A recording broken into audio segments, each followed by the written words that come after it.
I'm going to talk about the Pittsburgh Symphony Orchestra concert yesterday, January the 14th, 2024. At the end of this video, I'm going to play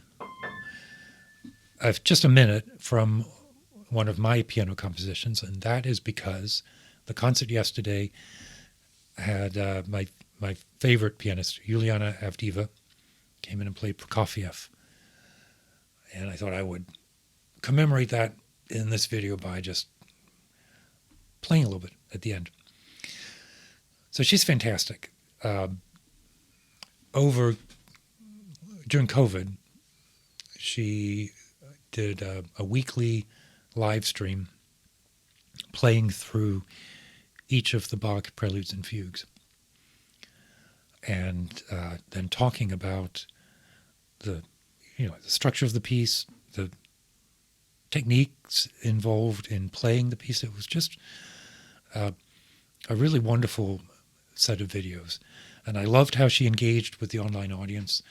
And I thought that her playing of Bach was magical.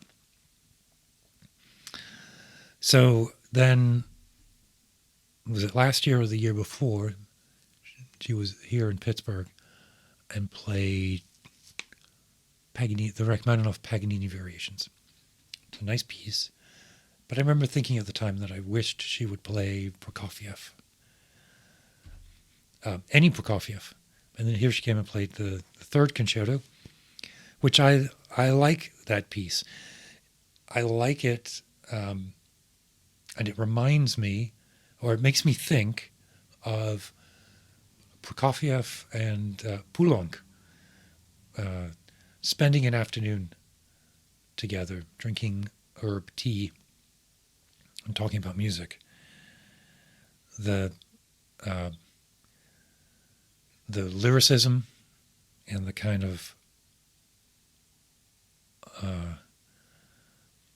off-kilter rhythms, it's very characteristically Poulenc-y. Now, Prokofiev is just a totally different kind of pianist than Poulenc was.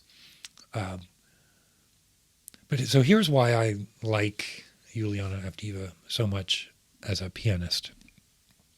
There are all kinds of virtuoso players who can get wonderful tone and sounds from the instrument, have no problem up and down the piano.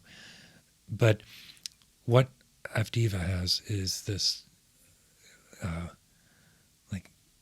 depth into the instrument that is apparent watching her play, but the sound is just remarkable. I'm trying to think of words. I've been trying to think of how to describe this. And it's as if, the best I've come up with is that it's as if the piano were sort of a membrane of fluid and light, right?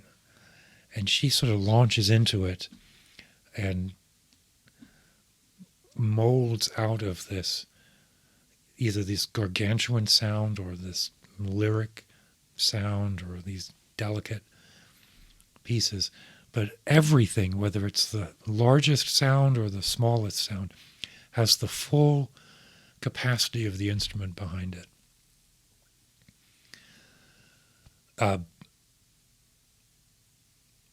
When I play piano, I've talked about this in other videos, I often lift a knee up, pressing underneath the keyboard.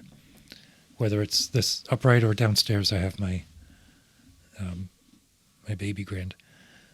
But that connection through the key is as important to me as the sound. She plays the piano with that and more, right? Like the entire instrument is something that just is malleable between her arms. So a piece like that Prokofiev, which has some incredibly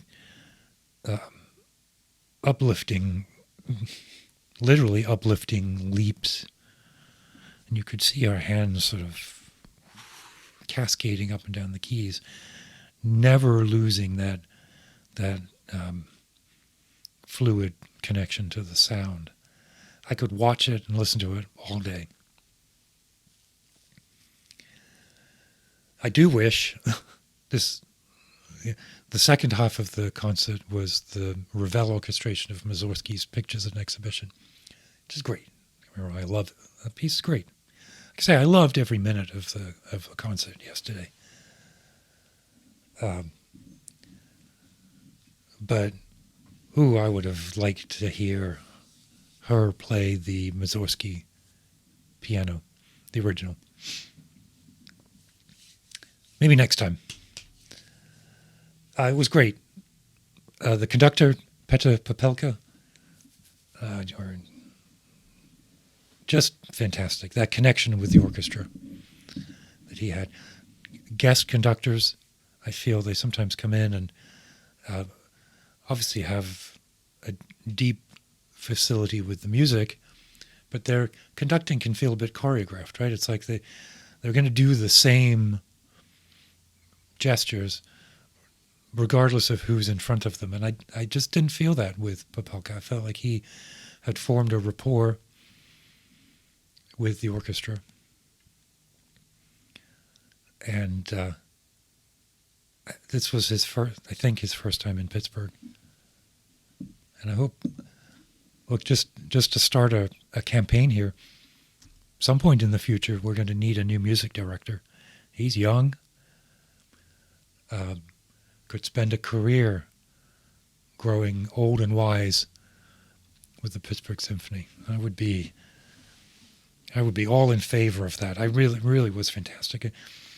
Maybe that's a word for the whole concert, with this rapport, a fantastic rapport with the conductor and the pianist. And that was made especially apparent for the encore, where they both played. They played the four-hand Slavonic dance, one of the Dvorak's Slavonic dances. And the story that Avdiva told is that after a rehearsal, the conductor, Popelka, said his teacher and they played through all of these as part of their studies. And so I can just imagine, she says, well then, let's play them as an encore. I don't know if they did that on all of the concerts. They did it on Sunday afternoon. And it was beautiful. The live music is so much about seeing that rapport, right? With streaming and with vinyl, everything.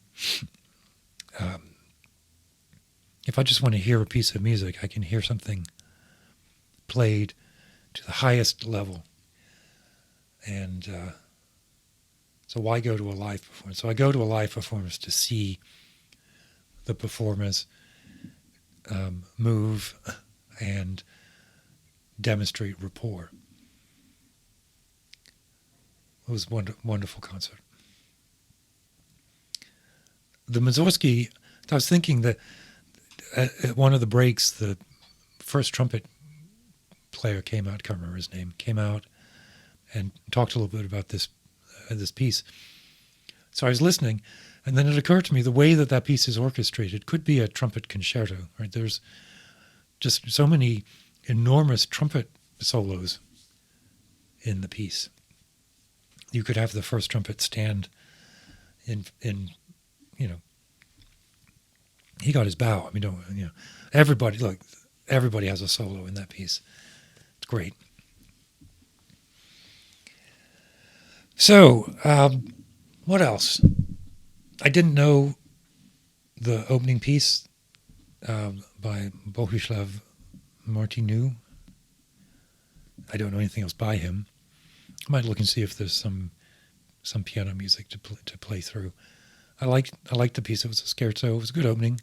I don't often like the pieces that open a concert. I sort of feel that, like, I'm usually there for one piece, and I don't. So it can feel a bit like filler. This was nice, and it was a good warm-up. But really, I was there for the Prokofiev. It was great.